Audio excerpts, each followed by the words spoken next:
Oh, what's up, guys? My name's Chris. Welcome to my show. Today we're going to talk about His Majesty Ned Lamont and his queen Annie Lamont and how they're making bank. They're making profit off of Rona in the state of Connecticut with all those kickbacks coming his way. Despite His Majesty's attorneys telling him 2 years ago, Annie's investments and her portfolio is continuing to grow in quite profitably. We're going to talk about where the money came from, where the money is going, where the money is ending up, and how it's all tied to the Lamont family. All right? We're going to jump into the show. But before we get into the show, all I ask of you is this. Smash that like button. We're going to explore all sides of this topic, and let's get started.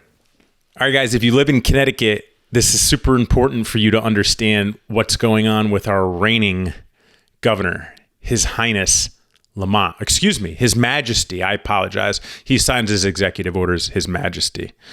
His Majesty Lamont. Both Democrats and Republicans say Lamont, a Greenwich multimillionaire who has spent more than $40 million of his own money running for office, could have avoided some of the criticism by being more transparent about the investments. Lamont, for example, held a press conference about a financial technology company moving from New York to Stamford. But he never mentioned that his wife's venture capital firm had a prior investment in the company. When the criticism started, within 24 hours, Lamont responded. The Greenwich venture capital firm, co-founded by his wife, had sold the position more than 6 months earlier, long before the announcement on the Stamford move. At the same time, Rona, a Connecticut politician, predicted that the issue would not harm Lamont politically in the long run because the general public believes Lamont is an extremely wealthy multimillionaire who does not need to be in government to make money. Former state Democratic Party chairman John Rona, a Lamont supporter, also said, "When the smoke clears, I don't think anyone believes that a guy who spent $50 million on 3 political races from 2006 to 2018 to get elected was trying to put together a few bucks because he was the governor." Rona said, "It's not going to mean anything. It's not going to put any weight on the scale one way or another when people vote a year from now." Lamont has repeatedly said that Annie Lamont has made no profit on the Stanford-based healthcare company Sema4 and would donate any profit to charity. Sema4 was among 4 firms that signed contracts with the state last year to perform COVID-19 testing in Connecticut as the virus was spreading. Lamont said there's been no profitable returns yet, but the investment in fast-growing Sema4 is expected to be profitable eventually. The Lamont administration says his office had nothing to do with the signing of the Sema4 contract, which was negotiated and signed by the Office of the State Comptroller. Now, I may mispronounce this gentleman's name. Bob Stefanowski, the Republican candidate who lost to Lamont in the 2018 election, said, "Sema4's operating profit has nothing to do with whether Lamont's earned any money on the stock in the publicly traded company. Whether the company itself makes money or not is irrelevant. When people bought Facebook stock at $5 a share, it didn't even have any revenue, but the stock went up to $10 a share, and so they made money. For him to say there's no profitability in the company, that's totally irrelevant. The profitability of Sema4 is absolutely relevant." Last week, Lamont said there's no truth to the allegations that his family is making money behind the scenes. Quote, I can't respond to every made-up story he throws our way, Lamont said when asked by The Current, an economic summit in Hartford. Quote, there's no truth to it. It's just more BS from BS. Let's leave it at that, though. I can't spend the next 8 months responding to every made-up story he wants. What else do you have?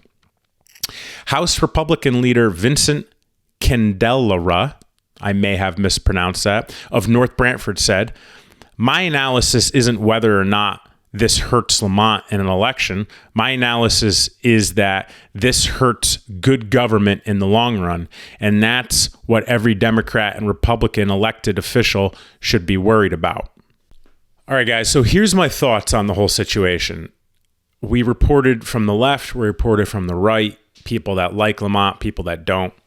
Fundamentally, the decision is yours on what you think here. I'm going to offer you my thoughts on what I think when it comes to this topic in particular with His Majesty Lamont and his wife Annie. These are my thoughts. Lamont's investment portfolio and venture capital firm was founded on state money grant, using tax dollars to fund a venture capital group with connections to companies, knowing he was going to arguably abuse his executive order powers, his EO powers, on travel and mandating state employees and contractors to either submit to his medicine mandates or get tested every week, sometimes every 72 hours. And those tests cost $750 a piece in some settings, billed through the insurance, which Annie Lamont's investment into that company gets kickbacks from. I personally really think that this news is going to drastically affect and or sink his chances of another election when it comes to the process of him being elected next year. Even if a Republican doesn't come in next year, this situation really opens the door for even another Democrat to take his spot.